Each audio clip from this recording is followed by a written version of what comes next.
अगर आप चाहें तो अभी भी चेक कर सकते हैं। सूर्य से धरती की दूरी जो 15 लाख कुछ मील है, उसको यदि आप सूर्य के डायमीटर से डिवाइड करें तो जानते हैं कितना आता है संख्या? 108। चंद्रमा से धरती की दूरी को चंद्रमा के डायमीटर से डिवाइड करें तो 108 आता है। कहीं कहीं आप देखेंगे 109 पॉइंट कुछ आ रहा होगा। इसका अर्थ क्या हुआ कि 108 is the galactic ratio of our solar system with the two major planets, एक सूर्य और एक चंद्र।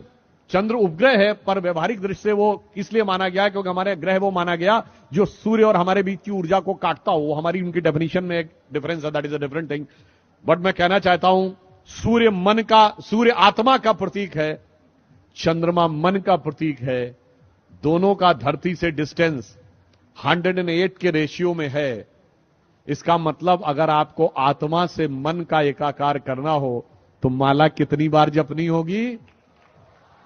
108 टाइम्स। और इस 108 का हमारे जीवन से क्या संबंध है? मैं प्योरली साइंटिफिक टर्म की बात करता हूं।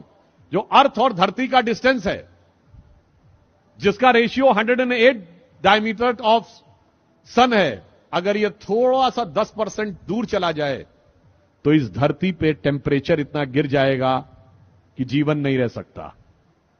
10% नजदीक आ जाए तो धरती पे टेम्परेचर इतना बढ़ जाएगा कि जीवन नहीं रह सकता। इसका मतलब जीवन का संतुलन वो 108 का रेशियो बता रहा है। चंद्रमा का क्या महत्व है? देखिए, हमारी धरती पे जीवन एक और कारण से है। अगर हमारी धरती एक्सिस में स्ट्रेट होती और वो घूमती रहती तो सूर्य की सारी किरणें सेंटर पे पड़ती, इक्वेटर पे।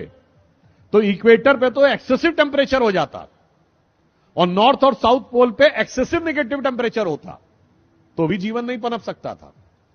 परंतु ये 23.5 डिग्री पे झुकी हुई है, इसलिए आधे टाइम जाड़ा, आधे टाइम गर्मी, मौसम भी बदलता है और जीवन का चक्र भी चलता है। वो 23.5 डिग्री क्यों झुकी हुई है? Because of A ratio of the distance of चंद्रमा। उसकी वजह से वो 23 डिग्री पे टिल्ट है। चंद्रमा 10% दूर हो जाए तो ये 23.5 से सीधी हो जाएगी। फिर ऋतुएं नहीं बदलेंगी, मौसम नहीं बदलेगा, जीवन नहीं चलेगा। चंद्रमा थोड़ा 10% नजदीक हो जाए तो धरती और झुक जाएगी, फिर भी जीवन नहीं चलेगा। अर्थात हमारे धर्म का विज्ञान, आकाशीय विज्ञान हमें यह बताता है कि जो जो संख्याएं भी हमारे यहां निर्धारित की गई हैं, वो किस गहराई के साथ, किस विज्ञान के विचार के साथ तय की गई हैं। इसीलिए मन और आत्मा का संयोग करने के लिए सहज स्वाभाविक रेशियो ये वही होना चाहिए जिसमें हमें जाप करने के लिए कहा जाता है। और इसीलिए कभी आप में से बहुतों ने ध्यान दिया हो कि साल में 12 ही महीने क्यों होते हैं? अगर एम्पेरिकल डिवीजन होता तो 10 महीने होने चाहिए थे ना। अगर आप जनरल किसी चीज को एक एम्पेरिकल ढंग से डिवाइड करते तो 10 महीने होने चाहिए थे, 12 क्यों होते हैं? क्योंकि हमारा सारा ज्ञान जो था वो आकाशीय गति के आधार पर था। और जिस दरमियान धरती सूर्य का एक चक्कर काटती है, उस समय में चंद्रमा धरती के 12 चक्कर काटता है। इसलिए 12 महीने एक साल में होते हैं। और जो हमारे मैथमेटिक्स के विद्यार्थी बैठे होंगे, मैं कहूंगा कि आप बड़े से बड़े मैथमेटिक्स से प्रोफेसर से पूछिएगा, सर्किल में 360 डिग्री ही क्यों होते हैं? 300 डिग्री होते समझ में आता, 100 डिग्री होते समझ में आता, 200 डिग्री होते समझ में आता। 360 डिग्री इसलिए होते हैं कि आकाशीय सर्किल जो एक धरती लेती है सूर्य के चारों तरफ, और उस प्रोसेस में वो 360 time it rotates on its axis, there are 360 degrees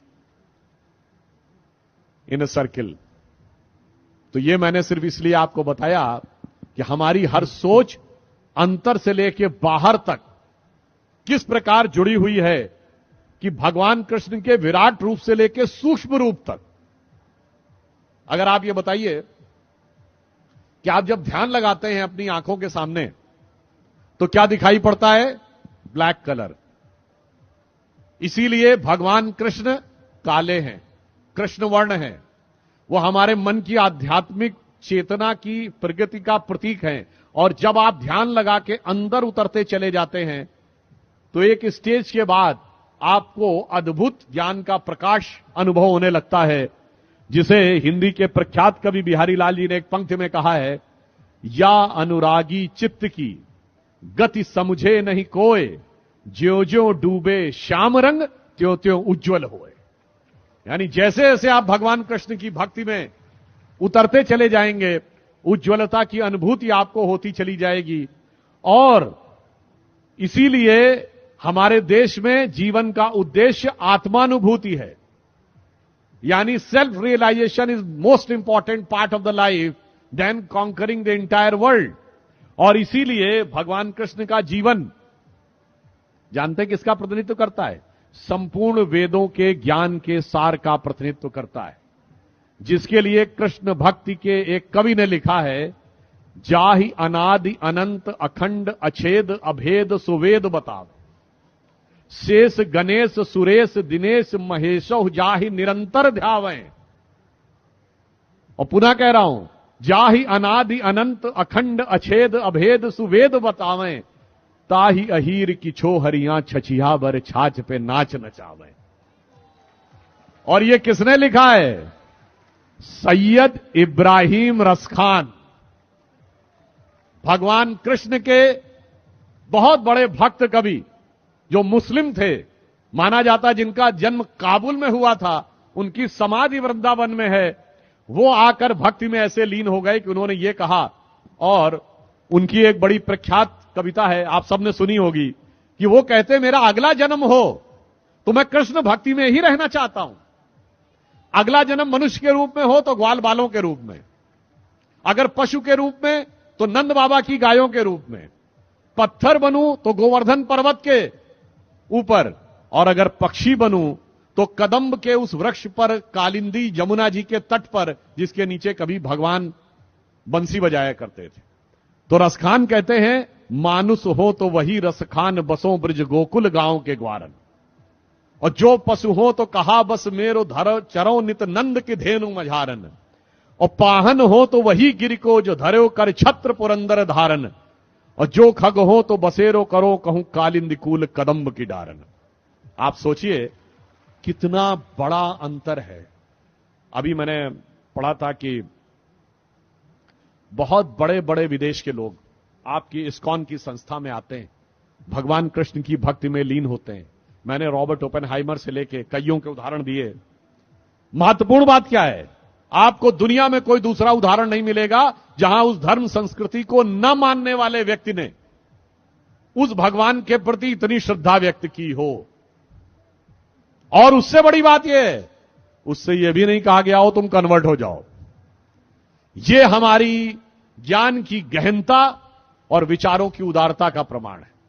मगर अफसोस की बात यह है, रसखान की जो मैंने पंक्ति बताई, आज की युवा पीढ़ी को कभी कभी भ्रम हो जाता है और वो पश्चिम से ज्यादा प्रभावित होने लगते हैं। तो इस पे मैंने एक पैरोडी सुनी थी बचपन में, जब मैं बच्चा था, क्लास 7th 8th में। तो वो मुझे याद आता है कि शायद आज के लोग ये सोचने लगते हैं कि आज होते तो क्या सोचते, कहते मानुष हो तो वही कभी चोच बसू सिटी लंदन के किसी द्वारे, और जो पशु हो तो बनू बुलडाग चढ़ू नित कार पे पूछ निकारे। तो आज की ये विचार जो आने लगे, हमें उन विचारों से बचने का प्रयास करना चाहिए।